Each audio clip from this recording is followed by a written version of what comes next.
तीसरी सदी के एक महाराजा की चक्रवर्ती बनने की जिद, हवन कुंड में दी सबसे बड़ी आहुति।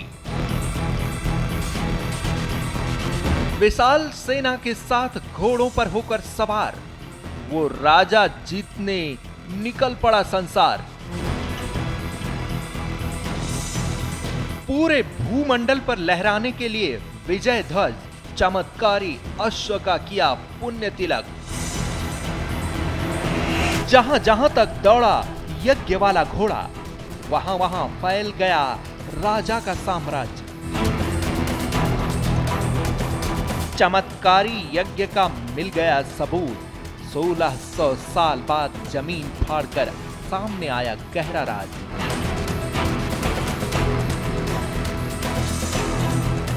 राजा गए, राजपाट गया, फिर भी अब तक क्यों दौड़ रहा है राजा का वो घोड़ा।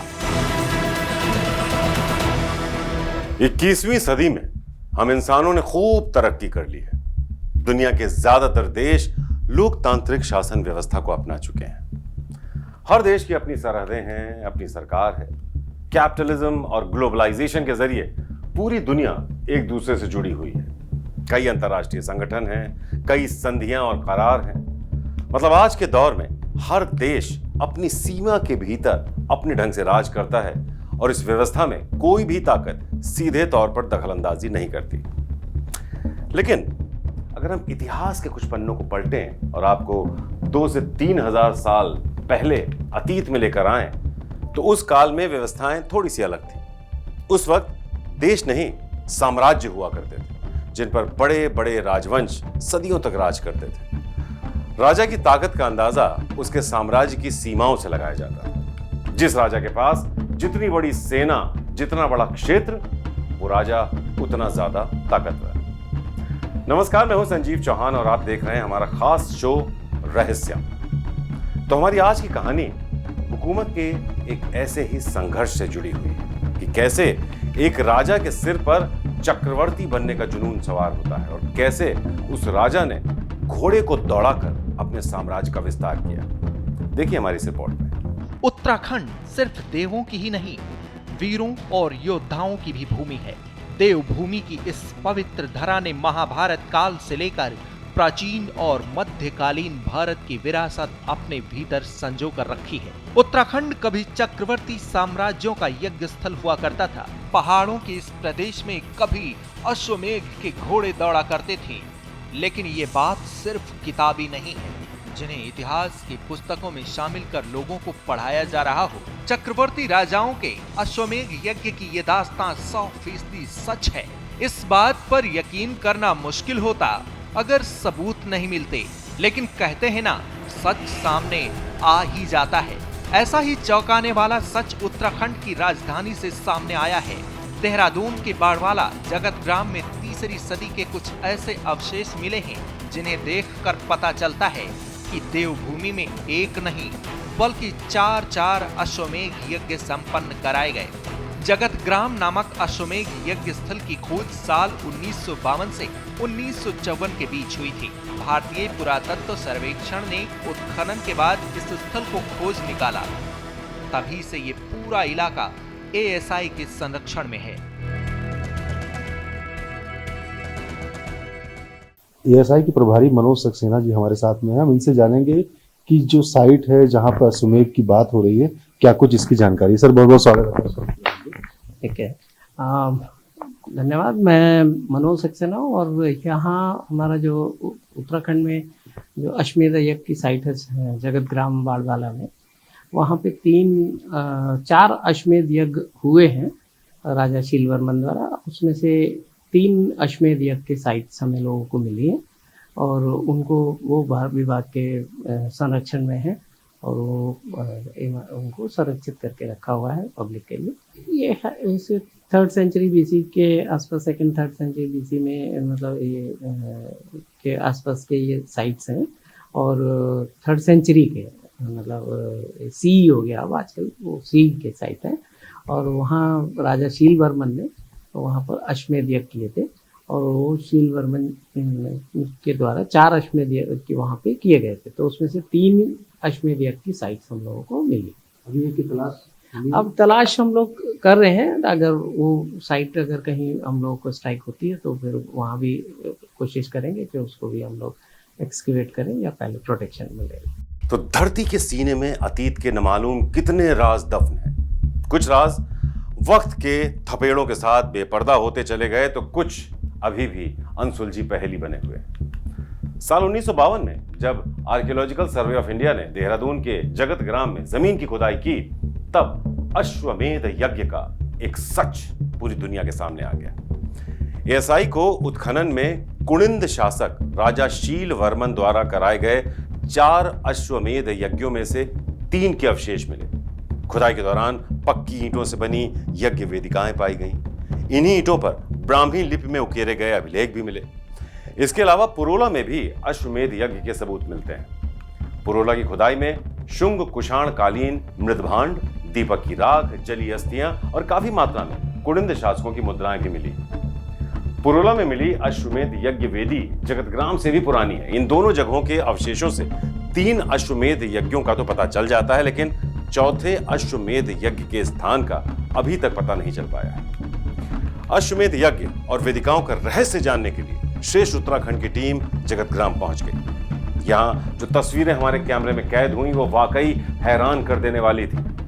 तो आप भी देखिए क्या है इस यज्ञशाला का रहस्य।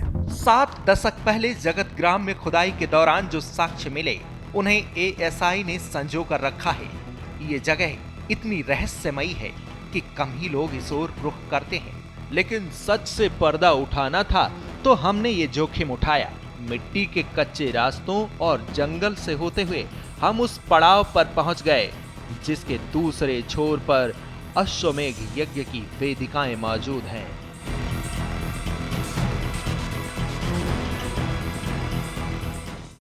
आज श्रेष्ठ उत्तराखंड की टीम देहरादून से जिला मुख्यालय से 36 किलोमीटर दूर पहुंची है जंगल में। जंगल है जहां पर अश्वमेध यज्ञ हुआ था। जी हाँ, 3री शताब्दी में जो वर्मन शासक थे, उसके जो राजा थे शील वर्मन, उन्होंने 1-2 नहीं बल्कि 4 बार इस इलाके में अश्वमेध यज्ञ कराया। आज भी कई ऐसे रहस्य हैं जिनसे पर्दा उठना अभी भी बाकी है।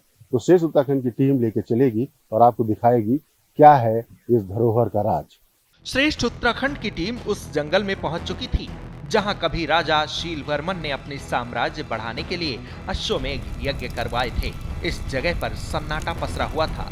थोड़ा और आगे बढ़ने पर हमें एएसआई का बोर्ड नजर आया जिस पर लिखा था राष्ट्रीय संरक्षित स्मारक। इसी बोर्ड के साथ एक दरवाजा था जिसे पार करते हुए हम यज्ञशाला के भीतर दाखिल हुए। अंदर जाने पर हमें कई प्राचीन शिलाएं नजर आने लगीं, जिन्हें देखकर ऐसा लग रहा था कि इन पर कोई खास अनुष्ठान किया गया है। फिर हमें गुण वेदिका भी नजर आई। गरुड़ के जैसे दिखने वाली इस वेदिका का रहस्य जाना हमारे संवाददाता रजनीश दीक्षित ने। वर्मन वंशज के राजा शील वर्मन ने 3री शताब्दी में अश्वमेध यज्ञ किया था। अश्वमेध यज्ञ यानी कि अपने वर्चस्व का यज्ञ, ये दिखाने के लिए कि हम कितने चक्रवर्ती हैं और हमारा साम्राज्य कहाँ तक फैला हुआ है। ये पुरातन समय से ये यज्ञ चलता आया, जिसकी एक अवधारणा थी कि अपने राज्य का और अपने बाहुबल का प्रयोग करने के लिए राजा का जो है अश्वमेध यज्ञ करते रहे। अब आपको दिखाएंगे जो दिलचस्प बात है, गरुड़नुमा आकृति आप देखेंगे। जी हाँ, ये वो 3री शताब्दी की यज्ञशाला है जहाँ पर राजा शील वर्मन ने 4 बार अश्वमेध यज्ञ किया। आप देखिए कि ये जो यज्ञशाला है ये एएसआई के अंडर में आ चुकी है। और जो आप ये देख रहे हैं, हम अपने कैमरा पर्सन पंकज सलवार से कहेंगे कि जरा ये जो गरुड़नुमा आकृति है इस यज्ञशाला की, जिसमें ये जो यज्ञशाला है, वेदिका है, जो आप देखेंगे उत्खनन के बाद जो ये पत्थर निकले हुए हैं, ये तब से 1952 में इसकी खोज हुई थी देश आज़ाद होने के बाद। तब से एएसआई ने इस पूरे इलाके को, हम अगर आप देखेंगे पूरे इलाके में, यहाँ पे आपको देखेंगे बाउंड्री वॉल दिखाई दे रही है, ये बाउंड्री वॉल का निर्माण 1952 में कर लिया था एएसआई ने। उसके बाद से धरोहर घोषित हो गई। अब बात यहाँ पर जो इसके एंशिएंट की, जो इसके रहस्य की, आप देखिए कि किस तरीके से गरुड़नुमा आकृति की अगर हम बात करें तो ये जो आप सामने देख रहे हैं ये चोच है। ये चोच है और ये उड़ते हुए गरुड़ है जो इसकी आकृति बनी है, ये उड़ते हुए, ये गर्दन आएगी, ये जो आप देख रहे हैं इसके बाद ये जो है इसके फैले हुए पर, ये उड़ने की फॉर्म में आप इसके दो जो पर हैं ये देखेंगे आप, इस साइड और वो साइड जो है ये पर जो है फैलाया हुआ गरुड़ है, जिसकी ये पूरी यज्ञशाला की वेदिका बनी हुई है। और इसके अलावा वो जो हिस्सा आप देखेंगे उसका पिछला भाग है, जो उसका पूंछ नुमा आकृति जो आप देख रहे हैं, उस जो स्क्रीन पे आपको दिखाई दे रही है वो उसकी है पूंछ नुमा आकृति। तो ये आप देखेंगे, ये अपने आप में देखते ही बनता है, बड़ा रोमांचकारी लगता है कि आखिर तीसरी शताब्दी और इतनी बड़ी यज्ञशाला और अश्वमेध यज्ञ होना, और उसके बाद इसका उत्खनन के बाद इस सभ्यता का पता लगाया जाना। उसके इसमें बताया आपको कि एक ईंट भी मिली थी, इसमें ब्रह्मलिपि में लिखा हुआ था, जिसको हालांकि दिल्ली म्यूजियम में रखवा दिया गया। अब अगर हम बात करते हैं कि जो शील वर्मन राजा थे जहाँ पर अश्वमेध यज्ञ हुआ, ये देहरादून से 36 किलोमीटर दूर विकास नगर जाने वाली सड़क पे पड़ता है। तो आप देख रहे हैं कि ये एंशियंट हिस्ट्री का वो पार्ट है, वो रहस्य है जिसे एएसआई ने 1952 और 53 में पर्दा तो उठा दिया था, लेकिन अभी भी एक वेदिका की खोज जारी है। चूंकि अश्वमेध यज्ञ 4 बार हुआ है, 3 यज्ञशालाएं खोजी जा चुकी है, लेकिन चौथी की तलाश एएसआई की जारी है, जिसको लेकर एएसआई यहाँ पे सर्वे का काम आज भी कर रहा है। वर्मन शासकों का अश्वमेध यज्ञशाला का तो पता एएसआई ने लगा लिया, लेकिन यहाँ के गहरे राज का आज तक कोई पता नहीं लग पाया है। ये जगह देखने में जितनी सुनसान और वीरान है, उतनी ही डरावनी भी है। स्थानीय लोगों का मानना है कि इस इलाके में घोड़ों के दौड़ने की आवाज आज भी सुनाई देती है। लोग कहते हैं कि ये वही घोड़े हैं जिन्हें अश्वमेध यज्ञ के बाद राजा ने खुला छोड़ दिया था। तो क्या राजा और उसके साम्राज्य के सिमटने के बाद आज भी वो घोड़े अपने सुल्तान की सल्तनत का विस्तार करने के लिए दौड़ रहे हैं? हमने स्थानीय लोगों से इसका सच जानने की कोशिश की। जवाब चौंकाने वाला था। अब जो यहाँ पर रहस्य, जो हमने यहाँ बातचीत की, लोगों से पता किया, जब हम आ रहे थे इसके बारे में जो बात चल रही थी, तो ये कह रहे थे कि यहाँ पर आज भी जो है अश्वमेध की घोड़ों की जो थाप है, जो उनकी दौड़ने की है, वो सुनाई देती है। तो इसको जानने के लिए हमारे साथ स्थानीय लोग भी मौजूद हैं, हम उनसे जानेंगे कि उनकी क्या मान्यताएं हैं इस यज्ञशाला को लेकर और वो क्या सोचते हैं। क्या नाम है आपका? योगेश जी। योगेश जी, ये जो यज्ञशाला है, अश्वमेध यज्ञ हुआ, कितना पुरातन है और क्या कुछ आप यहाँ के स्थानीय स्तर पर लोग जो चर्चा करते हैं इसको लेकर? हमारे पूर्वजों ने बताया कि आज भी जो है, जो अश्वमेध का घोड़ा जब दौड़ता है तो उसकी थाप की आवाज़ ये सुनाई पड़ती है। कभी कभी ये किंवदंती है या लोग मानते हैं, या आपने भी सुना कभी? नहीं, मैंने तो कभी नहीं सुना, पर चर्चा है, माहौल है गांव में कि किंवदंतियां ही समझ लीजिए इसको। कि आज भी उनको मतलब क्या शाम सुबह घोड़े की थाप सुनाई देती है? ये ऐसे ही चर्चा का विषय है, परंतु हमने तो अभी अपने लाइफ में नहीं सुना है, पर किंवदंती समझिए इसको। मतलब बचपन से किस्सा सुनते आ रहे हैं? हाँ, सुनते आ रहे हैं। अच्छा, तो कितना इंटरेस्ट रहता है इस किस्से को सुनते हैं जब? रहता है कि जो 3री शताब्दी, हम तो पैदा भी नहीं हुए थे, और आज 21वीं शताब्दी में भी अब जो भी आते थे एक उत्सुकता रहती है देखने की। तो देखा आपने कि जो किंवदंती है, स्थानीय मान्यताएं हैं, लोगों को जो यहाँ से गुजरते हैं उनका साफ तौर पर कहना है कि रात और सुबह उनको आज भी घोड़े की आवाज़ सुनाई देती है, घोड़े के हिननाने की, कई बार उसके थाप की। तो ये अपने आप में लोगों का एक रहस्य है जो आज भी रहस्य बना हुआ है। आखिर ये कैसे आवाज़ें आती हैं, इससे पर्दा उठना अभी बाकी है।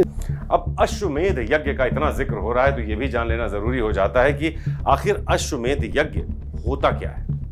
तो राजा महाराजाओं के दौर में इस यज्ञ की क्या अहमियत हुआ करती थी और क्यों ये यज्ञ राजाओं की ताकत बढ़ाने में मददगार साबित हुआ करता था। अश्वमेध यज्ञ शक्तिशाली राजाओं द्वारा अपने साम्राज्य के विस्तार के लिए किया जाता था। प्राचीन काल में कोई भी राजा चक्रवर्ती राजा यानी संपूर्ण धरती का राजा बनने के लिए अश्वमेध यज्ञ करता था, जिसमें देव यज्ञ करने के बाद अश्व की पूजा करके अश्व के मस्तक पर जय पत्र बांधकर उसके पीछे सेना को छोड़कर उसे खुले में छोड़ दिया जाता था। जहां जहां वो घोड़ा जाता था वहां तक की भूमि उस राजा के अधीन हो जाती थी। यदि किसी भूमि का राजा यज्ञकर्ता राजा की अधीनता स्वीकार नहीं करता था तो वह अश्व को बंदी बना लेता था। तब उस राजा के साथ अश्वमेध करने वाले राजा की सेना का युद्ध होता था। इसलिए अश्वमेध यज्ञ वही राजा करता था जिसे अपनी शक्ति और जीत पर भरोसा होता था। तो अश्वमेध यज्ञ के बारे में तो आपने जान लिया। अब आपको देवभूमि में 4 बार अश्वमेध यज्ञ कराने वाले राजा शील वर्मन और वर्मन शासकों के बारे में भी थोड़ा विस्तार से बताते हैं। पूर्वोत्तर राज्य असम को प्राचीन काल में कामरूप और प्राग ज्योतिषपुर कहा जाता था। इसी कामरूप राज्य पर 350 से 650 ईस्वी तक वर्मन राजवंश का शासन हुआ करता था। इसकी स्थापना पुष्यवर्मन ने की थी, जो समुद्रगुप्त के समकालीन माने जाते थे। तो पहले वर्मन वंश गुप्त साम्राज्य के अधीनस्थ रहा, लेकिन धीरे धीरे गुप्त साम्राज्य की ताकत कम होने लगी। तब महेंद्र वर्मन ने 2 अश्वमेध यज्ञ किए और कामरूप राज्य को स्वतंत्र करा लिया, जिसके बाद वर्मन शासकों ने अपने साम्राज्य का विस्तार करने के लिए उत्तराखंड में भी 4 अश्वमेध यज्ञ कराए। वर्मन राजवंश के पतन के बाद म्लेच्छ राजवंश सत्ता में आया और उसके बाद पाल राजवंश ने यहां राज किया। वर्मन राजवंश की अश्वमेध शाला इतिहास के लिहाज से बेहद महत्वपूर्ण है। एएसआई की खुदाई में जो अवशेष मिले हैं वो इस ओर इशारा करते हैं कि यहाँ प्राचीन काल में अश्वमेध यज्ञ कराए गए थे। इसके अलावा एएसआई को वर्मन राजवंश से जुड़े कई और साक्ष्य भी मिले हैं, जिनका अध्ययन लगातार जारी है। इतिहास की कहानियों में अश्वमेध यज्ञ का जिक्र बार बार मिलता है। राजाओं के चक्रवर्ती बनने का सिलसिला अश्वमेध यज्ञ से ही शुरू होता था। साम्राज्य के विस्तार का जुनून उन्हें सरहदों को लांघने के लिए प्रेरित करता था, उत्साहित करता था। इसके लिए राजा बाकायदा अश्वमेध यज्ञ किया करते थे। उसके बाद राजा का घोड़ा जहां तक दौड़ा, उस जमीन पर विजय ध्वज लहरा दिया गया। देश के अलग अलग राज्यों में पहले भी अश्वमेध यज्ञ के सबूत मिल चुके हैं, लेकिन देवभूमि में भी साम्राज्य विस्तार की यह प्राचीन परंपरा कभी हुआ करती थी, ये शायद कोई जानता भी नहीं था। वक्त बीतने के साथ साथ वर्मन शासकों का अंत हुआ, लेकिन अश्वमेध यज्ञ का रहस्य अभी भी कायम है, क्योंकि स्थानीय लोगों के विश्वास के मुताबिक वर्मन साम्राज्य की सरहदों का विस्तार करने के लिए वो घोड़ा आज भी दौड़ रहा है। राजा का ये अश्वमेध यज्ञ कब, कहां हुआ, इसके बारे में तो हमने आपको बताया, लेकिन साथ ही एक और चौंकाने वाली बात यह है कि इस अश्वमेध यज्ञ का घोड़ा कब, किसको, कहां पर नजर आ जाए, ये कोई नहीं जानता। तो रहस्य में आज की स्टोरी में इतना ही। रहस्य और रोमांच से भरपूर ऐसी दिलचस्प और सच्ची कहानियां हम आपके लिए आगे भी लाते रहेंगे। हर शनिवार शाम 7 बजे देखना ना भूलिए रहस्य। तो हमारी ये स्टोरी आपको कैसी लगी हमें कमेंट करके जरूर बताएं। अच्छी लगी हो तो लाइक कीजिए, वीडियो को शेयर कीजिए, चैनल को सब्सक्राइब कीजिए और सभी नोटिफिकेशंस पाने के लिए बेल आइकन भी दबाएं। पहाड़ों की हर खबर से अपडेट रहने के लिए आप जुड़े रहिए श्रेष्ठ उत्तराखंड के साथ। फिलहाल हमें दीजिए इजाजत। नमस्कार।